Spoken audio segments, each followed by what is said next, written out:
ಇನ್ನು ಇದಕ್ಕೆ ಸಂಬಂಧಪಟ್ಟಂಗೆ ರಾಮಲಿಂಗಾರೆಡ್ಡಿ ಏನು ಹೇಳ್ತಾರೆ? ಬೆಳಗಾವಿನಲ್ಲಿ ಬಸ್ ಕಂಡಕ್ಟರ್ ಮೇಲೆ ನಡೆದಿರುವಂಥ ಹಲ್ಲೆ ವಿಚಾರಕ್ಕೆ ಸಂಬಂಧಪಟ್ಟಂಗೆ ಸಾರಿಗೆ ಸಚಿವರು ಮಾತಾಡಿದ್ದಾರೆ. ಕರ್ನಾಟಕದಲ್ಲಿ ಇರುವಂಥವ್ರು ಕನ್ನಡ ಮಾತಾಡಲೇಬೇಕು,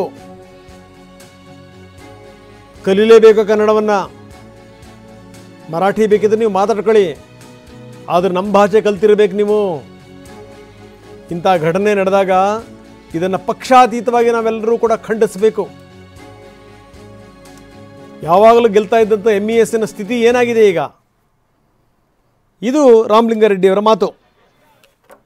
ಮಹಾರಾಷ್ಟ್ರ ಏಕೀಕರಣ ಸಮಿತಿಯವರು MESನವರು ಹಿಂದೆ ಎಲ್ಲ ಭಾಳ ಗಲಾಟೆ ಮಾಡೋರು.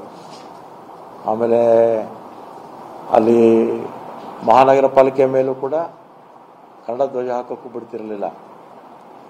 ಈಗೆಲ್ಲ ಕಡಿಮೆ ಆಗಿದೆ.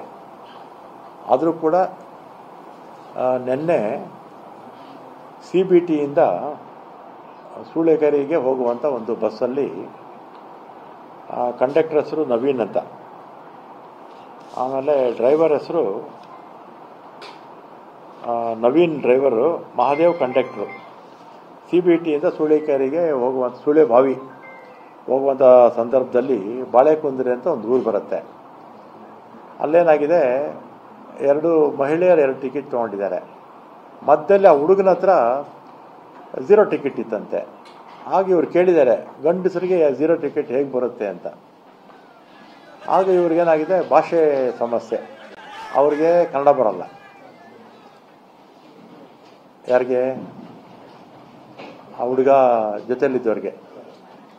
ಆಮೇಲೆ ನಮ್ಮ ಕಂಡಕ್ಟರ್ ಕನ್ನಡದಲ್ಲಿ ಮಾತಾಡಿ ನನಗೆ ಮರಾಠಿ ಬರೋದಿಲ್ಲ ಅಂತ ಹೀಗೆ ಮಾತು ಬೆಳೆದಿದೆ.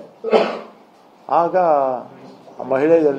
ಜೊತೆಯಲ್ಲಿದ್ದಂಥ ಹುಡುಗ ಮತ್ತು ಇನ್ನೂ ಒಂದು 3-4 ಜನ ಸೇರಿಕೊಂಡು ಕಂಡಕ್ಟರ್ ಮೇಲೆ ಹಲ್ಲೆ ಮಾಡಿದ್ದಾರೆ. ತಕ್ಷಣ ನಮ್ಮ ಅಧಿಕಾರಿ